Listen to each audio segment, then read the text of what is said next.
Hello everybody, it's Russ here from TMOF Wrestling. Today we're reviewing Pro Wrestling Noah's Bye Bye Great MUTA Final, a historic show for Pro Wrestling Noah. So Bye Bye the Great MUTA Final was aired on the 22nd of January 2023. It's available on Abema TV in Japan, and of course for the rest of the world, including myself, on Cyberfight streaming service Wrestle Universe. Taking place in Yokohama Arena, which of course in Yokohama, Japan. Really nice venue for this one. In attendance was around about 8,433, is what the internet is reporting. And the brilliant English commentary, of course, is brought to us by the brilliant Stu Fulton and Mark Pickering throughout the night.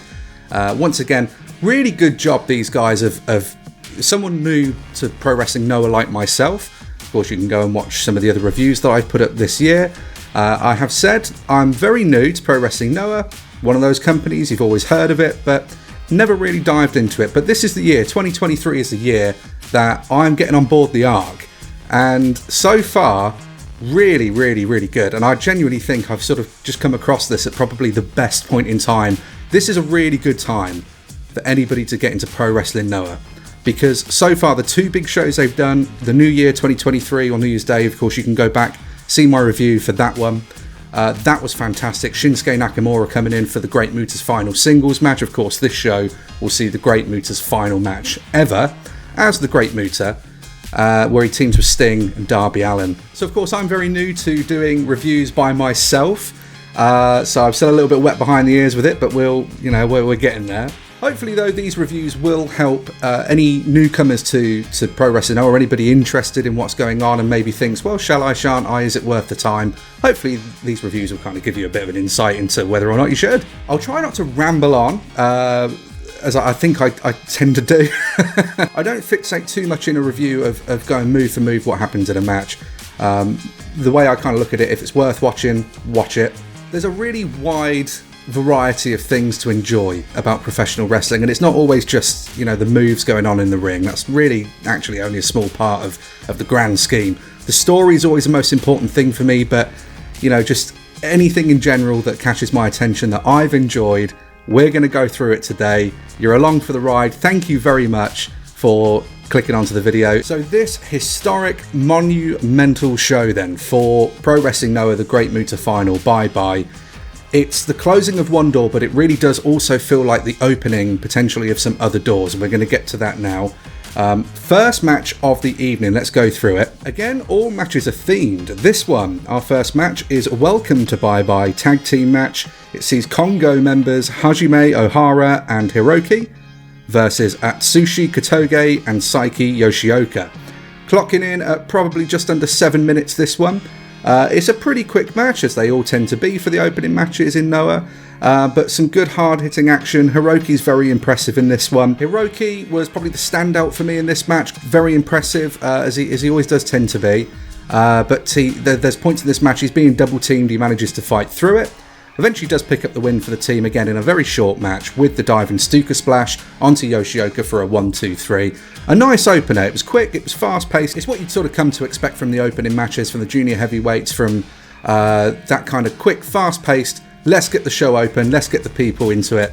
And that's what happened here. It's difficult to tell much of a story in a short amount of time, so you kind of have to rely on that fast-paced action to sort of just get the blood pumping, really, before you kind of get into the main meat of the card. But we move on to now our second match of the evening, and when I'm talking about doors closing and other doors opening, that is the case right here. This match's theme is Who is the Valkyrie? Tag team match seeing Natsu Sumire and Maya Yukihi taking on Sayori Anu and Jungle Kiona. This match comes up probably just shy maybe of around about the 15-minute mark. It got a good amount of time, but the big story really here above everything else is that this is the first ever women's match in Pro Wrestling Noah. It's huge. But we're seeing this kind of new surge and going into this new direction in Japanese wrestling now with the bigger promotions, like with New Japan also. Seeing women get a more prevalent role on big cards. So we've seen it for Wrestle Kingdom, we saw it for last year, and then for this year, New Japan also now have obviously the IWGP Women's Championship. Again, the implications are really quite exciting, potentially, for what they could do for any kind of potential division within Noah down the road. So the 4 women in this match, they're all part of something called Nomads, which is like an all-women's event committee. They have wrestled on the same cards as like Noah and other promotions before, say like Cyber Fights Festival. But yeah, so because they're from, obviously, within Japan, you have like separate promotions for women and for men.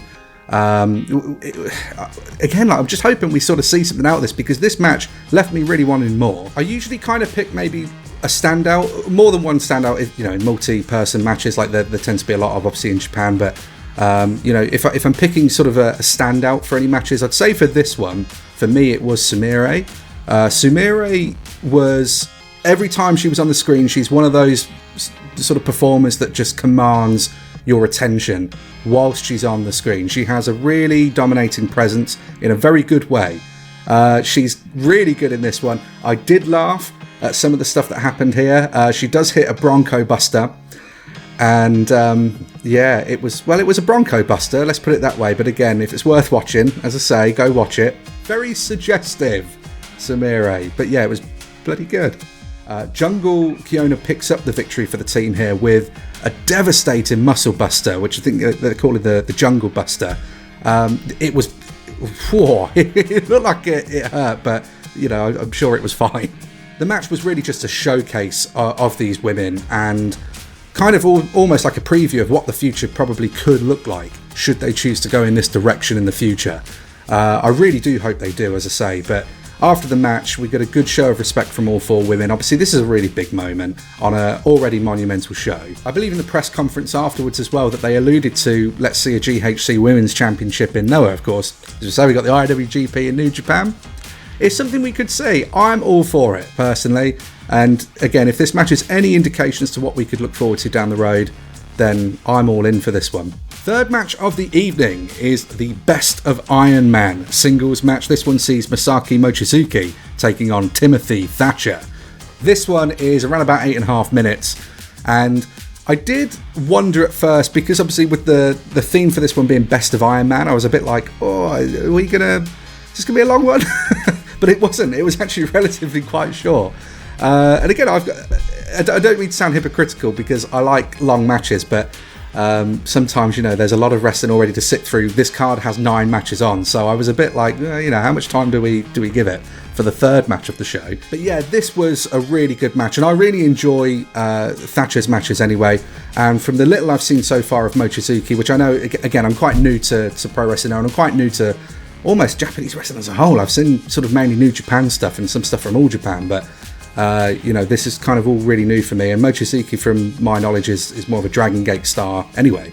But yeah, the Best of Iron Man, I think, was supposed to sort of highlight the fact that Mochizuki is kind of an Iron Man in the sense that, he's out there and he's wrestling basically like every single day. And Thatcher is just an Iron Man. I mean, his style of wrestling, as we say, if you're familiar with Thatcher's work, he's a very old school grappler, catch as catch can style wrestler, and he's got a certain amount of he's got a certain level of grit to him that's believable with what he does in the ring. And honestly, this is probably the best I've seen Thatcher ever, and that includes even from his NXT run. I really like, there was something about Thatcher in this one, the way he carried himself, the facial expressions in this match really had me. There was a point we started hulking up, or thatching up, I guess. With thatching up, yeah, we'll go with that. Mochizuki's laying in kicks to him, he's laying in strikes to him, and Thatcher's just eating him, and he looked very menacing. Another point about Thatcher actually as well is in his entrance. I don't know what it was with this entrance, because he had some pyro and stuff as well, but his walk down that ramp, the stage as well, by the way, of course, is the same sort of stage they always have for the big Noah shows. It's the same one they would have had from New Year. But this one was quite a long ramp, and it was a bit of a different sort of ramp as well, because it had these sort of different sections where it would kind of drop down some levels. But it was such a long, narrow ramp, and watching him walk down in his robe, just with that facial expression like he's out there to just hurt someone and eat them. Hopefully not as a real cannibal, but you know what I mean. Thatcher, of course, works on the arm for most of the match, which does then lead into the finish where he does defeat Mochizuki with a Fujiwara armbar. Fourth match of the evening is This Is Anarchy Time. 6-man tag team match seeing Junta Miyawaki, Alejandro and Yasutaka Yano. They're taking on Yoshinara Ogawa and Aita, who of course are the GHC Junior Tag Team Champions, and Nozawa Rongai. So this one, Anarchy rules. That's kind of the theme for this one. What I'd say most of the Anarchy probably really took place after the match, or towards, during the finish of the match and then after the match. Rongai and Yano are the only two left in the ring when the others kind of spill out to the outside and they proceed to sort of brawl around the ringside area. Yano got a much better time to shine, I think, in this one with Rongai. This is probably the most impressive I've seen Yano so far. He still runs to the ring, which always cracks me up for some reason. I don't know why. I'm just a bit of a goof. What can I say? The story, for the big part, obviously, between the tag team champions here is that, again, they've not really been getting on very well, sort of coexisting as a tag team. And I'd said in a previous review, I think for potentially New Sunrise or Reboot, that Aita needs to maybe have a mean streak, or it would potentially it'll develop a mean streak for this team to sort of start working cohesively. And the biggest takeaway for me in this match was Aita's mean streak definitely came out in this one. In true Anarchy style, the match ends in a disqualification when Aita rips the mask of Alejandro off of his head.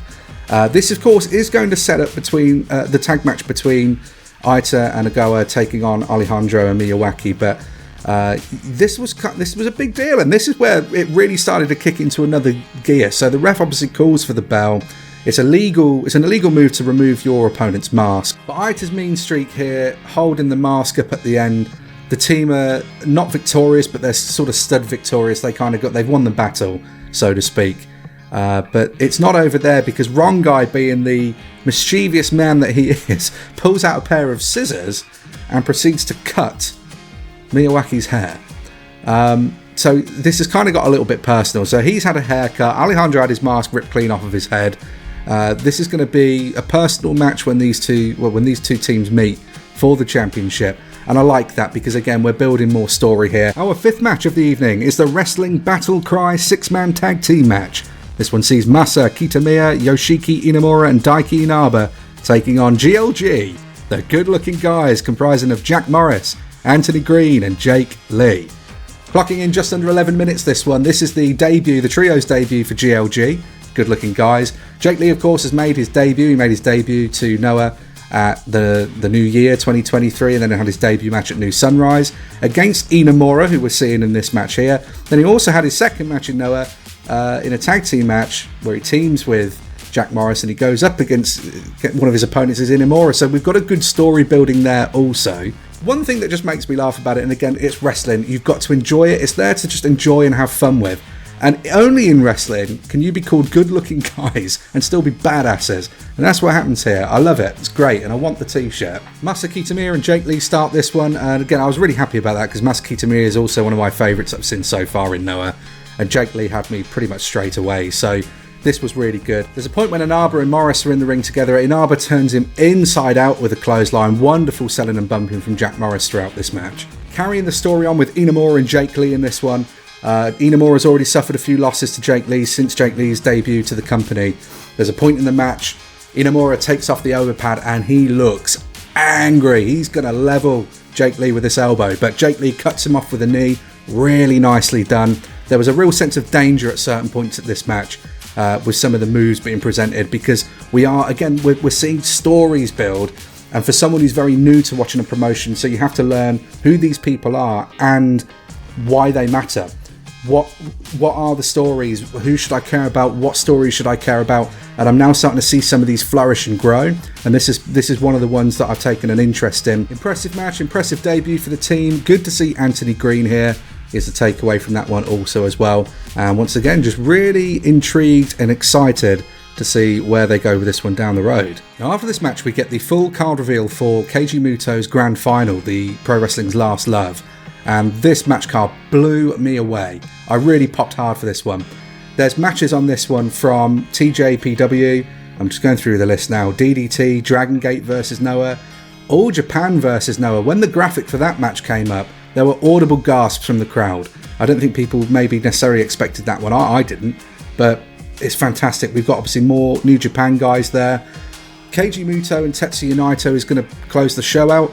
I know there's going to be some story there. I think the last time that these two, I don't know if it was the last time they fought one-on-one, but I know they fought once before in the Tokyo Dome which is where this show is going to be held, which is apropos really, because this is Keiji Mutoh's last match. Keiji Mutoh, great Muta, this is the man's final match, and he's going to go out on the biggest stage possible, in one of the biggest stages in the world, and certainly the biggest stage in Japan at the Tokyo Dome. But Tetsuya Naito did lose their previous encounter, I know, so this one I think is where he's probably going to pick up the win.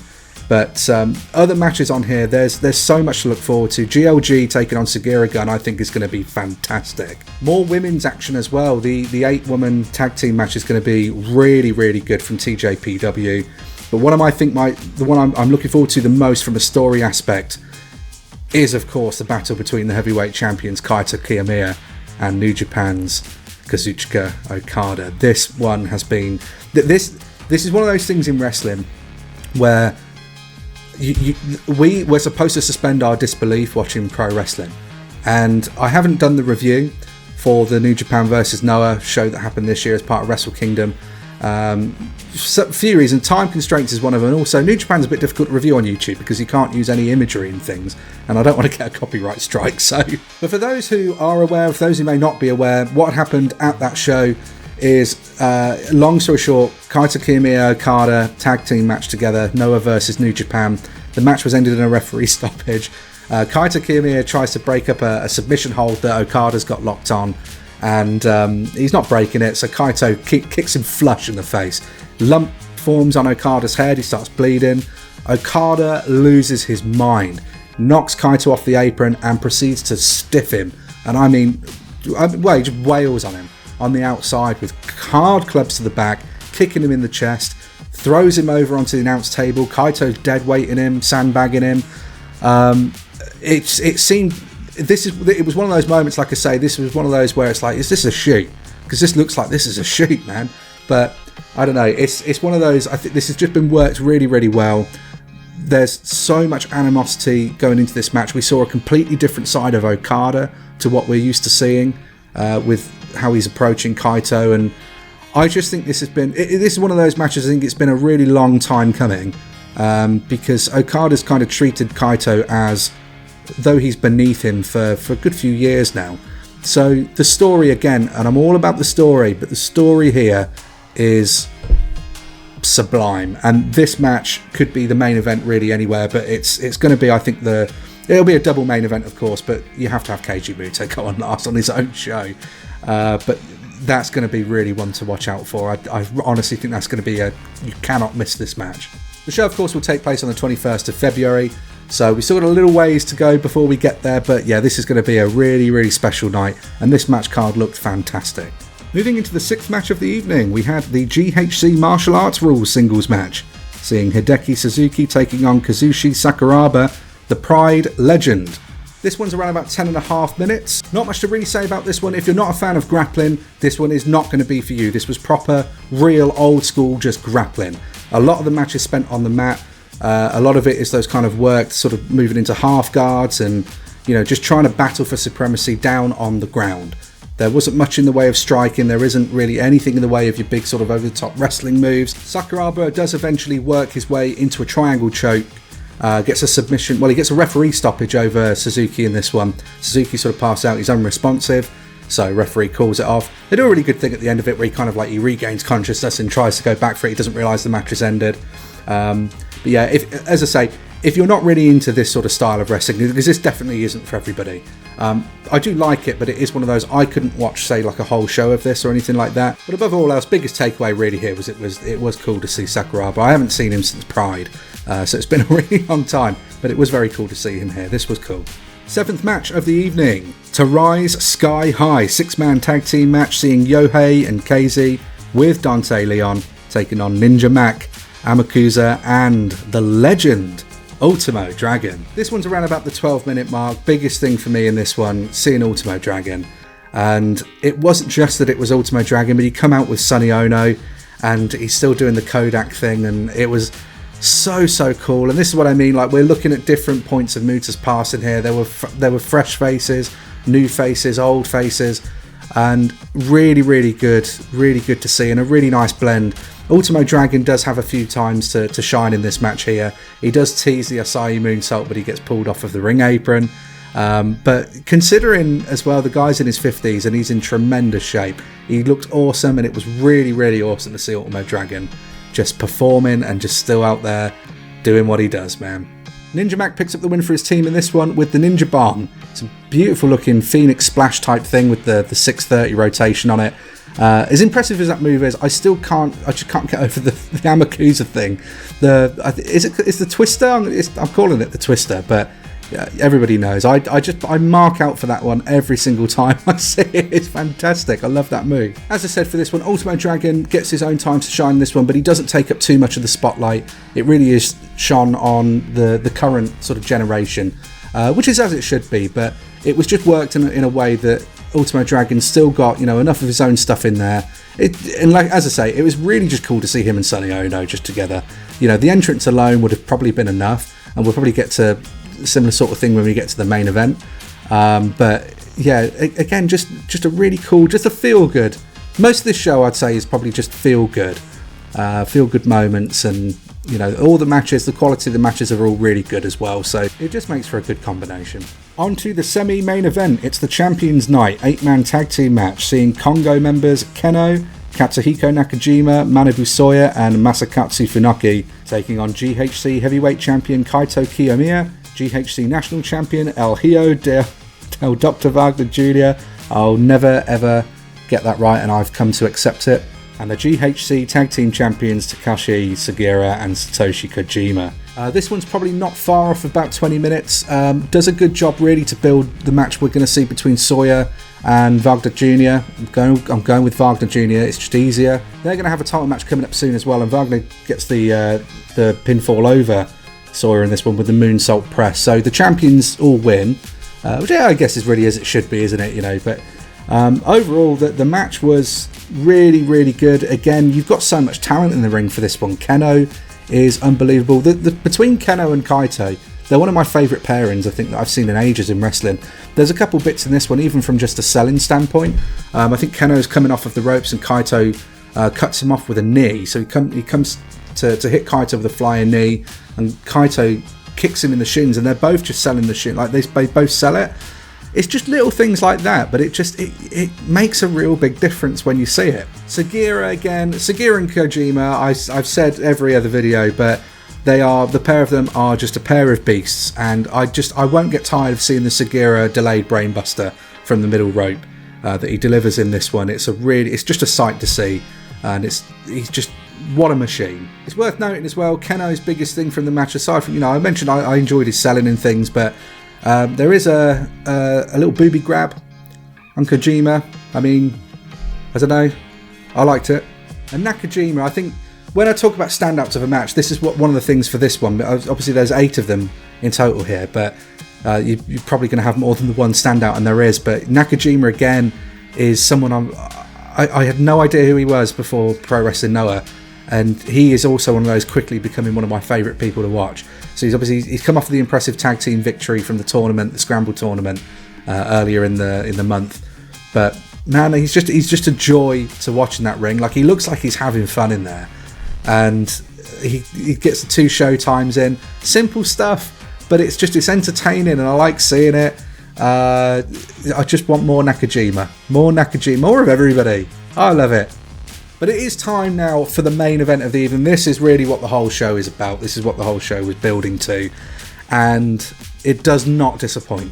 It's the end of the nightmare 6-man tag team match, seeing Naomichi Marufuji team with Akira and Hakushi. They're going against AEW's Darby Allin and Sting and the Great Muta. Long match. This one got a lot of time, obviously, as it should have done, really. I think this is probably just over 20 minutes, but I don't know where to even begin with this one. I suppose with the entrances, first of all, Marufuji coming out with that sort of body paint and face paint, he looked awesome with that. I don't know if that's something that I couldn't tell at first, because I thought maybe the body, because it all looked like it was tattoo, but I don't think it was.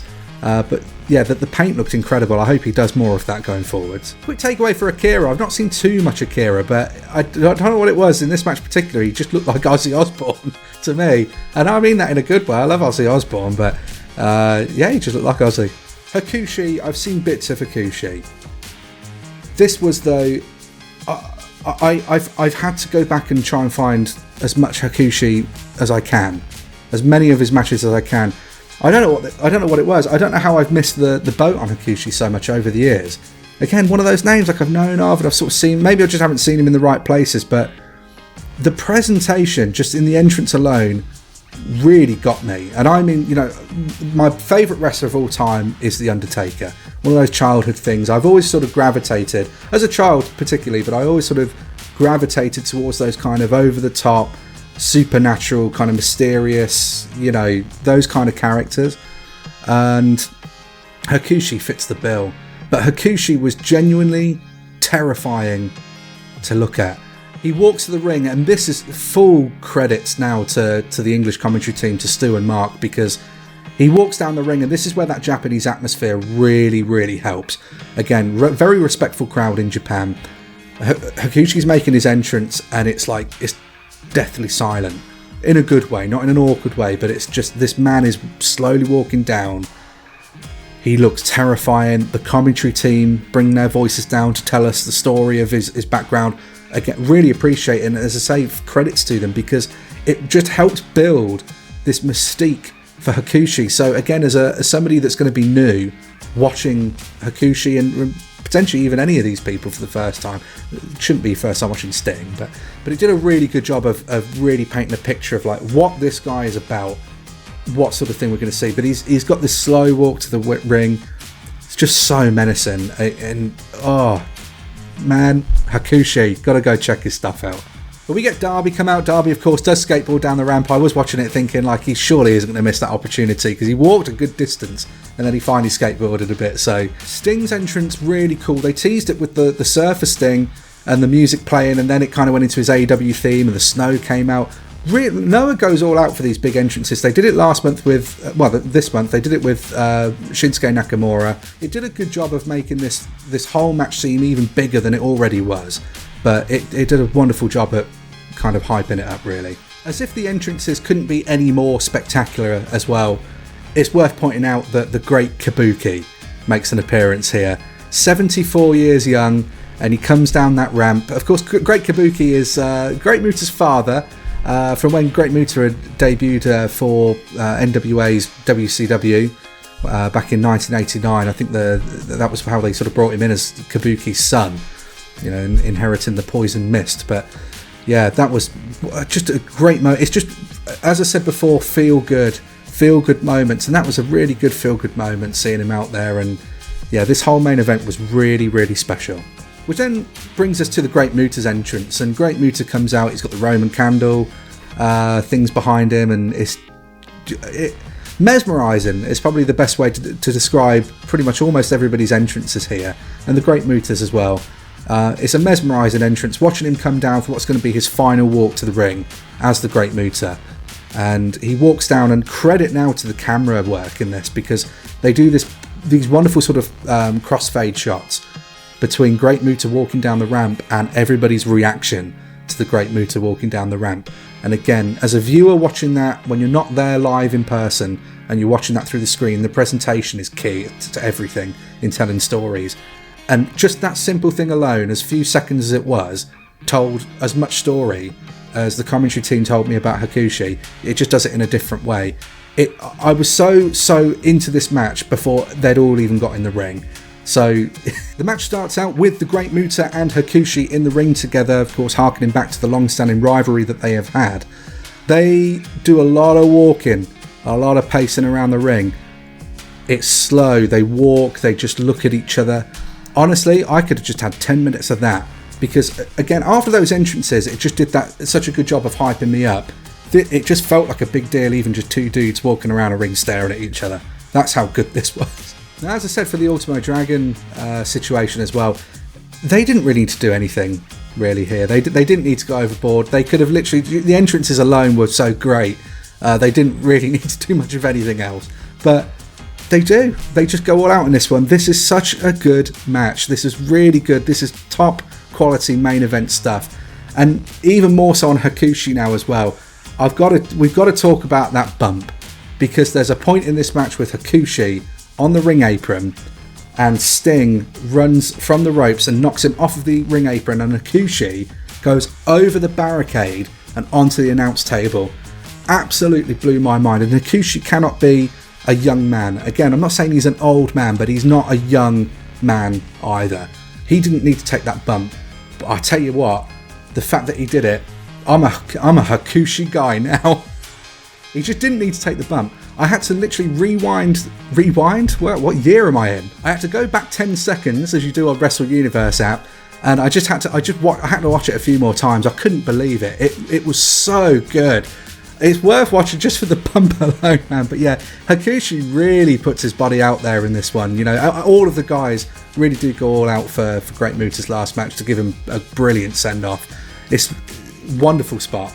Great Muta, he still does sort of work a bit heelish here as well, you know, even for his last match. But I don't know who this guy was that came out with Hakushi, but I'm pretty sure it was a kid. I don't know if it was or not, but it looked like it was a kid, and Muta just goes and beats him up. I have no idea what was going on, but he attacks this kid. Is it a kid? And he takes a Sanskrit that comes out with Hakushi, and he snaps it over his knee, and then he proceeds to use it at various points then in the match to kind of bust Hakushi open. That then leads to a spot later on in the match with Hakushi just sort of pulling the blood from his head and then starts drinking it. This is Darby's first time in Japan as well, so again, another first there. But Darby Allin, I thought, worked really well here in Japan. I thought this was a really good fit for Darby Allin, and the crowd seemed to receive him really well. Between him and Marufuji, I think there could be a good one-on-one match there. There is one spot that was worth a takeaway note, was the hook kick that Marufuji delivers to Darby Allin. He catches him clean in the face. And Sting, of course, you know, it's just great seeing Sting. I've always been a fan of Sting. I'll never not be a fan of Sting. He's in a very sort of elite, pun intended, but he's in a very elite kind of group of people from a certain era that they can still perform on a really, really high level. It's not for everybody, obviously, again, but you know, Sting does the no selling of the chops. I loved it. I thought it was brilliant. He gets the chops to the chest and he just sort of stands there and you can hear him, and it's like, they said on commentary, it's like, you know, hitting like a brick wall. It is a bit of the greatest hits from them all, and honestly, it works. And again, it's all it needed to be, and it works really well for a really entertaining match, and what I thought was a really, really good send-off for the Great Muta. The Great Muta, of course, picks up the win. I think we kind of expected that was probably going to happen, but Great Muta picks up the win in this huge kind of like combo that takes place. He hits the poison mist on Hakushi, and then Sting hits him with the Scorpion Death Drop. Darby comes off the top rope with the Coffin Drop, and then Great Muta hits him with the Shining Wizard for the 1-2-3. So again, even Hakushi had to take 3 finishers and a poison mist to then take the pinfall. He still just looks like an absolute monster at the end of it. Just what a good match. Moments are what last in wrestling.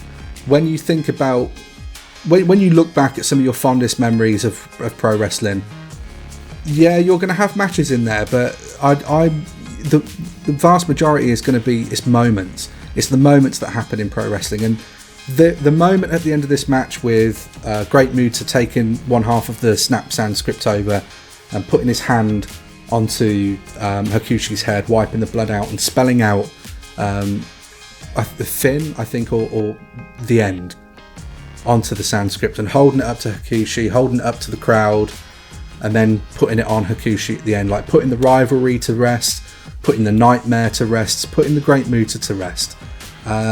What a fitting end. You know, and he comes out, he looks like I could have very well been a shoot, because obviously his legs, you know, well documented that his knees, of course, aren't going to be what they used to be. But he comes out of the ring and he's limping, and he kind of looks like he's in bad shape, but he's being helped up the ramp by Darby and Sting. And then he kind of, you know, get to a certain point, they sort of go on without him, pay their respects, and then he kind of has his last moment with the crowd. And again, more great camera work, because when he does eventually sort of move, you know, walks up and he disappears into the smoke, and that's it. That's the Great Muta. As I say, this was probably my favourite Pro Wrestling Noah show of the year. It's actually one of my favourite wrestling shows in general so far this year. I know we're still very early into the year. We're not even out of January yet. But there's already been so much good wrestling this month. But this was a really special show, a really historic show. It's the final for the Great Muta, and he's had his last match, and honestly, I really think that was a match to go out and be proud of. It was wonderful, and it gives me more to look forward to coming out. And I think that was probably what I enjoyed most about the show, was it wasn't just this big swan song for Great Muta. It opened up more doors than it closed, and the future, I think, looks really bright for Pro Wrestling Noah. And overall, I'd recommend anybody to go out of their way to watch this whole show. But it is time for the trophies. Star ratings, that's what everybody does, but I'm not everybody because I'm awkward. So we're going to have bronze, silver and gold, and in the event of any match really blowing me away, it does get a platinum. So platinum's kind of like, I suppose, how you'd look at your match of the year. I wouldn't say anything on this one was match of the year, so I don't think anything's going to get the platinum with this one, but I really was close for this one. I really was close. But we'll start with the bronze. Now the bronze trophy for this one is going to go to the women's tag team match, because again, it had a good amount of time. I enjoyed the wrestling that was on display here, and this was a historic match. It was the first time this really could, depending on how the future looks for Noah, with, like we say, the women's division, having women's wrestling on the Noah cards, potentially if they bring in a GHC Women's Championship, this is the match that people are going to look back to and say, yes, this is where it started. And when they do that, they'll be able to watch a good wrestling match. The silver here goes to the semi-main event, which was the Champions Night match, the 8-man tag. It's made me interested now to see where we're going to go moving forwards with Nakajima, because I think Nakajima is the uncredited leader of Congo. I've said it. Which means that the gold, of course, is going to be the main event for the evening, the Great Muta's final match. I've said everything I've just said about it, so I don't need to go into it anymore, but it was my favourite match of the night. I think it was match of the night. I was very close to giving it platinum. Why don't you let us know and let me know what you thought of the show? If you'd seen it, you can do that down in the comments below. If you haven't seen it, Wrestle Universe, you can get on the app. It's about 900 yen a month, which is about £5 something a month. Or if you're in the US, I don't know, because I'm not going to convert it all because I'll get it all wrong. But I would like to thank everybody for staying to the end of this video. It honestly does mean a lot. So if you can, like, subscribe, do all the other jazz. And to let you know, we also have a podcast. It's called the Pro Wrestling Roll-Up. It comes out almost every single week. And it's on all major podcasting platforms. So we'd appreciate you to come over and listen to us talk utter rubbish on there as well. You can catch us on Facebook, Instagram and Twitter. We're at TMOF_wrestling. Come over, say hello, let us know what you think, tell me how rubbish it was, I don't know, do what you want. But until the next time, everybody, stay safe, look after each other, and I will catch you again soon. Bye bye.